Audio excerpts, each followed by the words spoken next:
We are after Group B in the tournament.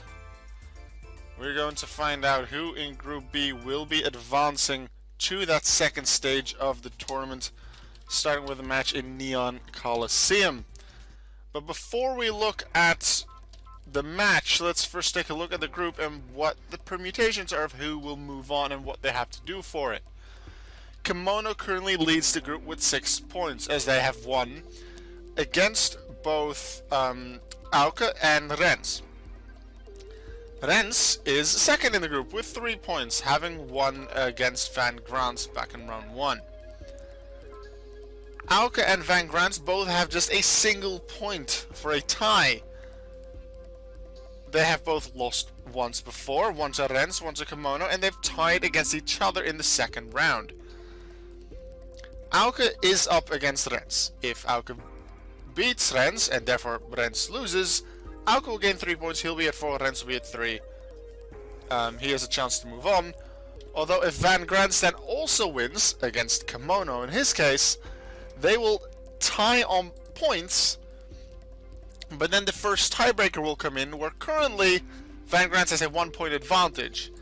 However, if Auke wins 2-0 and VanGrants wins 1-0, they tie on that tiebreaker, the next tiebreaker comes in, and that's where Auke's currently looking better. I'm not going to go into too much detail on that, but that's what Auke just basically needs to win to make it through. VanGrants, if he wins, and Rens versus Auke ties, then it will be VanGrants versus Rens for a tiebreaker, but basically VanGrants and Auke just need to win. Rens, if he wins, he will make it through. If he ties against Auke, he has a chance to make it through, depending on what VanGrants does.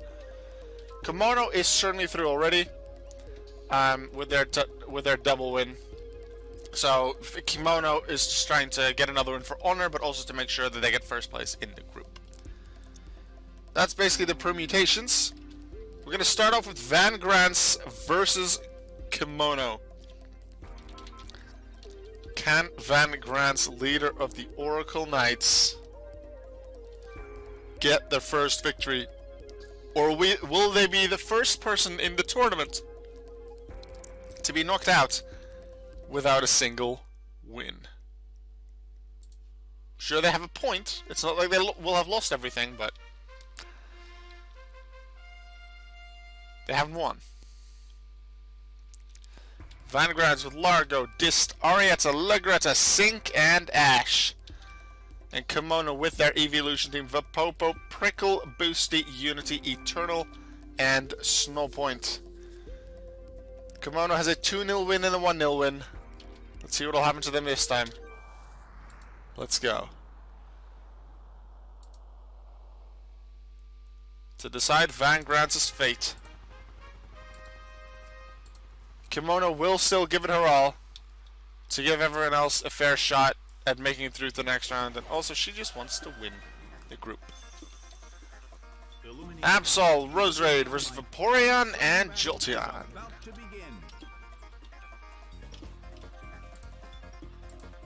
First move, well, you can probably expect it. Goes to Jolteon, the evolution specializing in speed. We're starting off with Sharpen, increasing its physical attack stat. Its attack rose. This commander of the second fleet in the Oracle Knights with Leaf Blade. That's stab. A beautiful attack.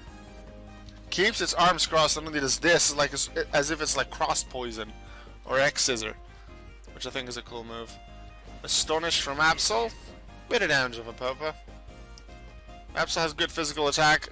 Not Roserade doesn't have as much, but it did have a very strong stat move, so it dealt good damage against Jolteon. Draco Meteor from Vaporeon.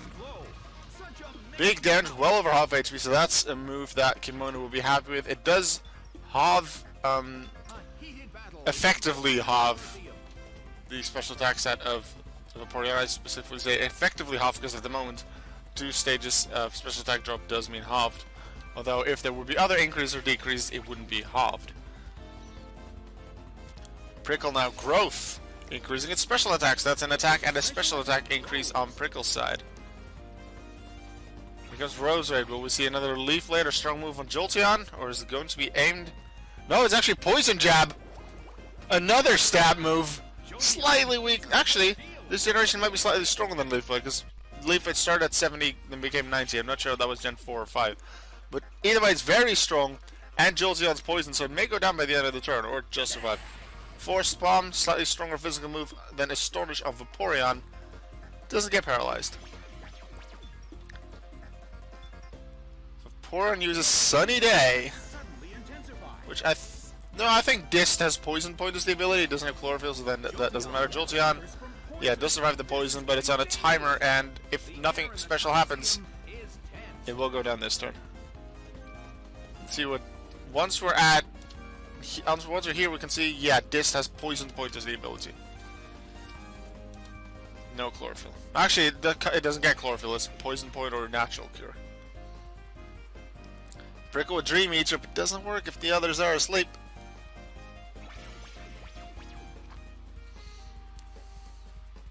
Spore on the Vaporeon. Very nice for VanGrants.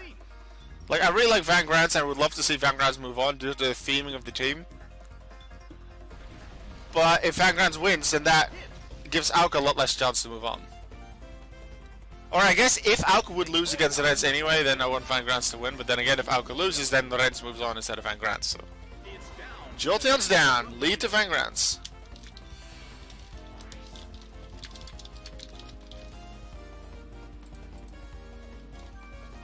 Flareon, you're up.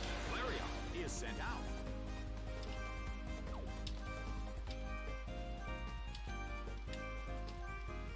A lead for VanGrants, and one of Kimono's Pokemon is asleep, so that's a good first few turns. Roserade having done amazing work. The move fails. Leaf Blade, Poison Jab, both stab, and against a Pokemon that can't take the hits too well. And then Spore, unfortunately, didn't really work out with Snore. But with Absol now using Sleep Powder and connecting on the Flareon, No Pokemon that can move. Kimono can't move. Time to capitalize, VanGrants. Show how powerful your fleet is. Roserade. Roserade Luster Purge, another big hit from the Rose. Dist the Rose, as Dist is also known. Or Dist the Runny, if you ask Jade, but Dist the Rose is what he likes to go with. Magma Storm, unfortunately that's on Boosty, and Boosty's Flash Fire, so it doesn't connect and actually improves the fire type power of Boosty. Horn Drill from Vaporeon, 30% chance to connect, but it's been a while since we've seen a 1 KO move connect. I think we've only seen that early on in round 1, I want to say. We've only seen one KO move connect. What's the next big move from Roserade? It's Overheat! Not very effective, but it's still good damage if Vaporeon's almost down while Flareon's still asleep. One more hit on Vaporeon. We have had quick wake-ups again now with Vaporeon. Flareon may still make it.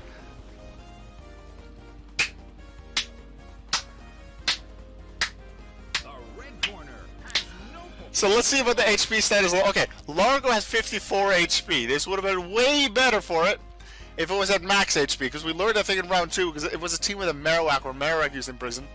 Imprison affects the player, not the Pokemon. So even if, let's say, if a Pokemon or Boosty is out, the next Pokemon can't use Metronome either.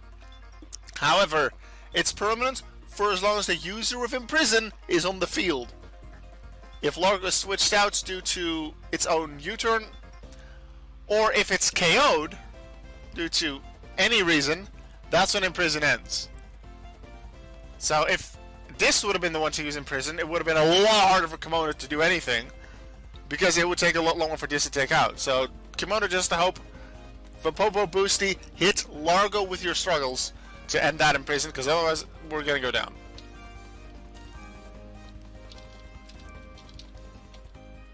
First turn to Roserade. Are we going to see another big move and just end the Flareon or the Vaporeon before it can connect? Yes, Extreme Speed. It won't even get to struggle to deal some damage. Like, I suppose it won't take itself out, but it didn't get to deal damage, and they just really want to hit Largo. But Largo uses Shadow Force, so it wouldn't hit him anyway. Although Absol does move before Flarence, so Flarence's next attack would have a chance to hit Largo. But Largo hits really hard, high physical attack, neutral hits on Boosty, or resisted hit on Unity. But still, Largo has very good physical attack. And remember, if Struggle, because Struggle's physical, I'm pretty sure it counts as a contact move as well. I'll check. Does Struggle count as a contact move? Yes! So any Struggle that doesn't hit Largo but hits Dist instead has a chance to activate a certain poison point ability that is on Dist, which then is a 30% chance to get poisoned, which is then even worse. Because Struggle might have hit for 25% of your max health, but if you can't divide your HP by 4, like Unity's, then a bit of extra poison damage will make sure you go down in at least 4 turns. First minor hit, if you don't count Snore, like Snore and this, the two weaker hits. I'd consider Snore a big move considering its effectiveness. Largo with Shadow Force, it's on Boosty, that's more effective. So Boosty with Struggle on Rosewood, is this going to take the recoil? This was an early Imprison. Like, I don't want to be too, I don't want to jinx things, but 6-0? We've seen 1-4-0. Early Imprison. This can happen during the final. Early game Imprison and it's just over. I'm considering making the finals 2 out of 3, actually. I'm considering making the final best 2 out of 3. Just the final. So actually, let me know in the chat and also in the YouTube video, but I probably have already played the final by the time this hits YouTube. But in the live chat on Twitch, let me know if you feel I should do the final best 2 out of 3. I feel like that would be appropriate. I think 3rd place I'll still do 1. Not best 5 out of 9, no. Just it's either 1 match or best 2 out of 3. Alright, Largo has taken some damage. I didn't want to hit it just to keep hitting. I did say 6-0 can happen, but there needs to be some healing or big moves from Largo and Dist to not take too much damage from the recoil. But Largo does go down thanks to the Leafeon, which means it is a 5-3 lead for VanGrants. But Struggle has ended. I do wonder what happens with Unity's attack though, because I didn't select Metronome. Does it still struggle even though Imprison is gone? Yeah. So it'll still struggle now, which might activate Poison Point. Best 2 out of 3 for the bronze final as well. Could do that too. Yeah, could do that too. Final, okay, final. If I remember, remind me when we get close to the finals, actually remember. Or even when we start the group stage, so I can enter that in the settings. Actually, I can put that in right now. Actually, that doesn't really matter. No, I won't read that again, where I was going to put it in. Alright, Arietta is out, Intimidate is active, but a 5-3 lead for VanGrants is looking very good for him. Eternal with Sharpen, repeating with Leaf, what Jolteon did, but then Jolteon got hit by Dist really hard. First Arietta.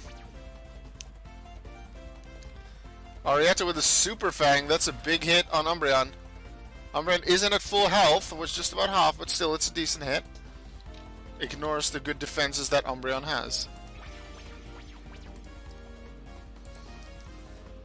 Body Slam, another good hit from Roserade.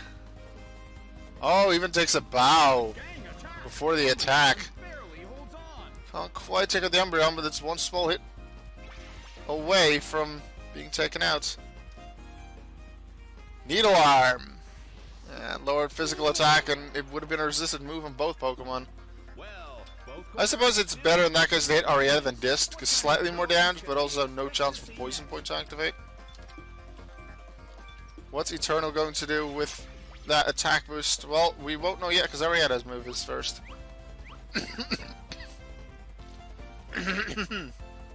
Sorry about that. Throat's a bit slimy from the food that I just had.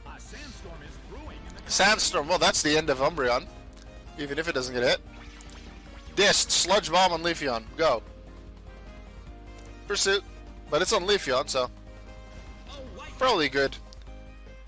Hitting into Umbreon with a move that would take it out prevents it from using Metronome once, but it would go down anyway. So it may have been wasted otherwise. Move. Ring out. Ariada's at big health, so that's a high power ring out, near max power. Eternal with some damage. Ariada with some damage. Roserade will take some damage. Getting close to being killed, but it's not quite there yet. Unity does go down. 5-2 lead. Now realistically we can expect this to go down, especially with Sandstorm. But just Leafeon and Glaceon remain. No ways to switch. Looking very good for VanGrants to get that victory.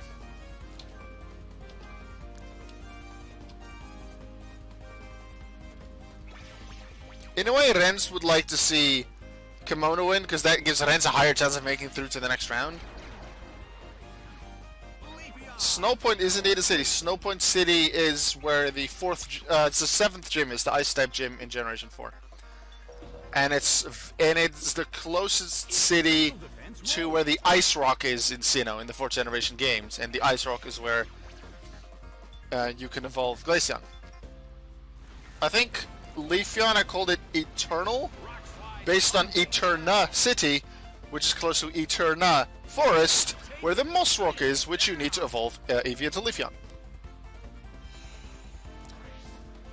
Alright, this is taken down, but lead is still 4-2. And the Sandstorm that was set up will deal some damage to Leafeon and Glaceon, and Leafeon is asleep. Looking good for VanGrants. Here comes the commander of the 4th Fleet of the Oracle Knights, Legreta. Their super swift attacks. Let's see if that can be handled by Snowpoint and Eternal. It also has the temple for Regigigas. Yeah, Snowpoint City does have the Regigigas temple. Interesting fact about that. In Diamond and Pearl, I think was a level 70 Regigigas. In Pokemon Platinum, it's basically the same layout, if not the same layout of the temple. Same requirements to get to the Regigigas and fight it. But it's a level 1. The first time ever that a Pokemon was available, a wild Pokemon was available at level 1. However, it's not the only Pokemon that was available at level 1. Because in that same game in Platinum, in the resort area, you can fish. In a pond, Leafeon's down as a 4-1 lead, not good for Kimono. But in the resort area, there's a pond where you can fish, where you can find level 1 Magikarp and Gyarados. Actually, that Magikarp and those Magikarp and Gyarados are tied with that Regigigas from Platinum for even now to this day, with Sword and Shield being out, being the lowest level wild Pokemon you can encounter. Just those 3, Regigigas, Magikarp, and Gyarados. However, Magikarp and Gyarados are also tied with each other. Wait, Uproar woke up the thing that's dead? Huh? Yeah, level 100 Magikarp and Gyarados in that same pond in the resort area. Because the levels from that Magikarp and Gyarados can actually be anywhere from 1 up to and including 100. Any level. Level 1, level 3, level 43, level 57, 93. It could all happen. Yeah, for Magikarp and Gyarados in that pond. You indeed cannot evolve a level 100 Magikarp. But it would still be cool to have one, I guess. I don't think I've ever hunted too far for them there. But it would be cool. And it's possible. So for statistics, that's a very interesting thing. Increasing some stats on Glaceon's side, which can be good, but they really just need to hit. Ariada will go down next turn, because I think there's one more turn to Sandstorm left after this. But Leafeon needs to 1, heal, and 2, hit really hard. Because after Ariada and Legreta, there's still 2 more Pokemon. Also, Legreta is still going with Uproar, and that's going to hit. So really, Snowpoint wants to see healing. Or a big hit on Legreta, it'll take that. No, it's over! The one-hit KO move connects. Kimono isn't the first participant with 3 wins. Even with this loss, they are still certain to make it through to the next round, but VanGrants has certainly done a lot for their chances to make it to the next round. 4-0 for VanGrants in a match that only took 17 minutes and 1 second, which isn't the fastest match. It's 6 seconds slower than Darren versus GameScore from round 1. That was 16 minutes 55. That was 16 minutes 55, so that one was slightly faster.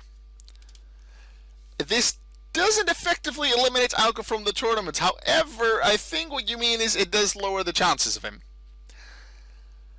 Because if Auka wants to have a chance to make it through, Auka has to win the next match, which would then tie him with VanGrants on points. But to beat VanGrants in the points difference tiebreaker, which is the first tiebreaker, Auka needs to win with 1 more Pokemon remaining than VanGrants. VanGrants has a 4-0 win, which is tied for the biggest win of the tournament. For Auka to make it through to the next round, he has to win either 5-0 or 6-0. The moment Auka loses his second Pokemon, Auka's out of the tournament. However, VanGrants then still needs Rins to lose. So VanGrants actually will root for Auka. Especially now that he knows that Auka has a low chance of making it through in the tiebreaker anyway.